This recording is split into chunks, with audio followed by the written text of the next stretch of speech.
Assalamualaikum warahmatullahi wabarakatuh. Perkenalkan, saya Firda Apriliani Rohmah, absen 11 dari kelas 10H. Pada kesempatan kali ini, saya akan menyajikan sebuah video edukasi tentang sejarah masuknya Islam ke Nusantara. Dalam materi ini, kita akan membahas berbagai teori kedatangan Islam, jalur-jalur penyebarannya, serta mengenal salah satu tokoh penting atau ulama yang berperan dalam penyebaran Islam di Indonesia. Mari kita pelajari bersama. Yang pertama yaitu teori Gujarat, menyatakan bahwa Islam masuk ke Indonesia melalui pedagang Muslim dan Gujarat, India.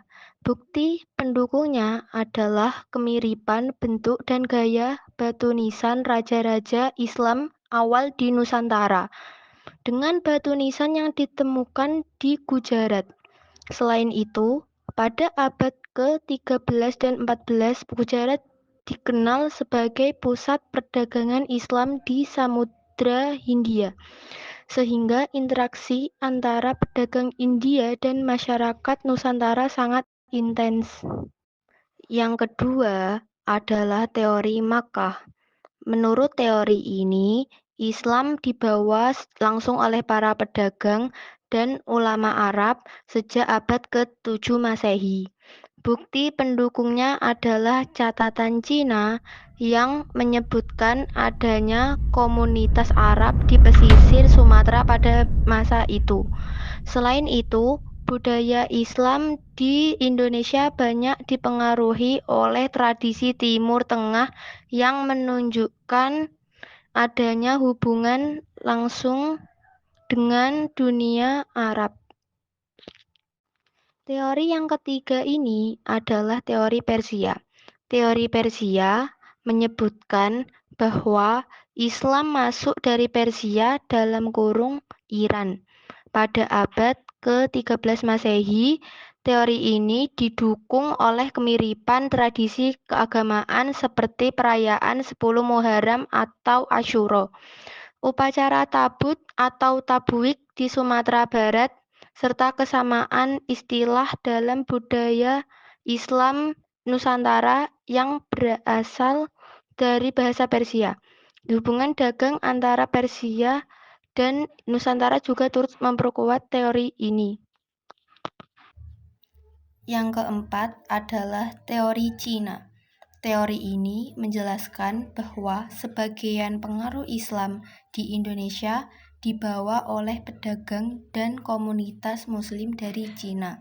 Pada masa dinasti Ming, banyak masyarakat Cina yang telah memeluk Islam dan melakukan perjalanan dagang ke Asia Tenggara.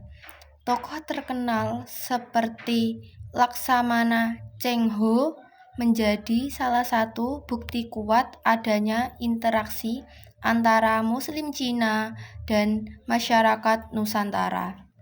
Yang kelima adalah teori maritim atau teori perdagangan. Teori maritim menyatakan bahwa Islam menyebar melalui jalur perdagangan internasional di Samudra Hindia. Pedagang Muslim yang singgah di pelabuhan Nusantara memperkenalkan ajaran Islam kepada penduduk lokal. Dakwah dikenal secara damai melalui hubungan ekonomi, pernikahan, dan pembentukan komunitas Muslim di pesisir. Teori ini menekankan bahwa penyebaran Islam terjadi karena interaksi sosial dan ekonomi yang kuat di jalur pelayaran. Yang kedua adalah jalur-jalur masuknya Islam ke Indonesia. Yang pertama yaitu jalur perdagangan atau tijarah. Islam menyebar ke Nusantara melalui para pedagang Muslim yang datang ke pelabuhan-pelabuhan. Mereka dikenal jujur, amanah, dan berakhlak baik, sehingga mudah dipercaya oleh masyarakat. Melalui interaksi sehari-hari, masyarakat mulai mengenal dan menerima ajaran Islam. Yang kedua adalah jalur pernikahan atau perkawinan. Penyebaran Islam juga terjadi melalui pernikahan antara pedagang Muslim dan perempuan pribumi, terutama dari kalangan bangsawan. Dari keluarga bangsawan tersebut, pengaruh Islam menyebar lebih cepat ke masyarakat luas. Yang ketiga adalah jalur pendidikan atau taklim. Perkembangan Islam diperkuat oleh berdirinya pesantren, surau, dan lembaga pendidikan Islam lainnya. Ulama membimbing para santri mempelajari Al-Quran, fikih, dan akhlak setelah kembali ke daerah masing-masing. Para santri menjadi penyebar Islam di wilayah mereka. Yang keempat adalah jalur kesenian dan budaya. Penyebar Islam memanfaatkan seni yang sudah dikenal masyarakat, seperti wayang, tembang, syair, dan hikayat. Nilai-nilai Islam disisipkan dalam karya budaya tersebut tanpa menghilangkan tradisi lokal, sehingga ajaran Islam lebih mudah diterima. Yang kelima yaitu jalur politik. Masuknya Islam semakin cepat ketika seorang raja atau pemimpin kerajaan memeluk Islam. Rakyat biasanya mengikuti keyakinan penguasanya. Dari sini lahir kesultanan Islam yang membantu atau memperluas penyebaran Islam di berbagai wilayah. Yang keenam yaitu jalur tasawuf. Para sufi menyebarkan Islam dengan pendekatan spiritual yang lembut dan mudah dipahami. Ajaran tasawuf dekat dengan tradisi masyarakat lokal, sehingga Islam dapat diterima secara damai dan harmonis. Yang ketiga yaitu tokoh penyebar Islam di Indonesia. Salah satunya yaitu Sunan Gresik, Maulana Malik Ibrahim.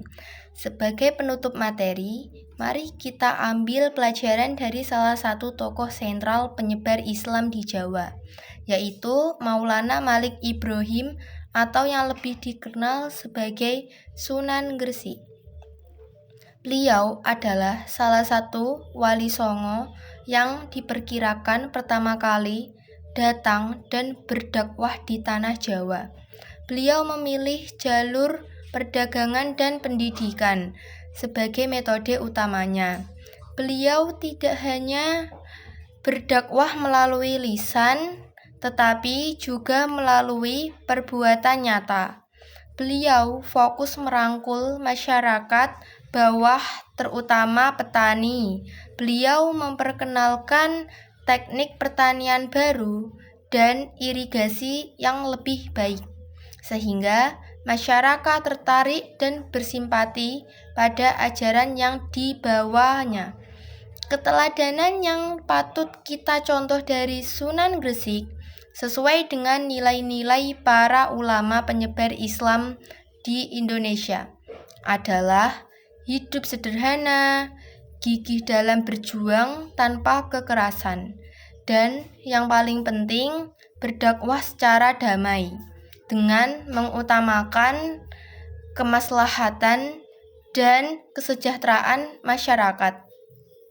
Sebagai penutup, demikianlah pembahasan saya mengenai sejarah peradaban Islam di Indonesia. Proses masuknya Islam adalah bukti bahwa agama dapat diterima secara luas melalui pendekatan yang bijaksana, adaptif, dan penuh toleransi. Semoga kita dapat mengambil hikmah dan meneladani sifat-sifat mulia para ulama pendahulu kita. Terima kasih telah menonton. Wassalamualaikum warahmatullahi wabarakatuh.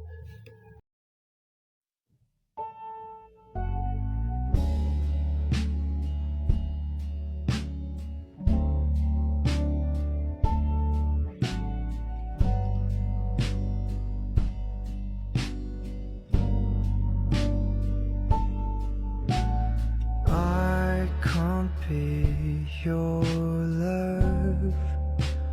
Look is too trivial for you now. Oh, my life is falling apart. Maybe no one will notice if I disappear, but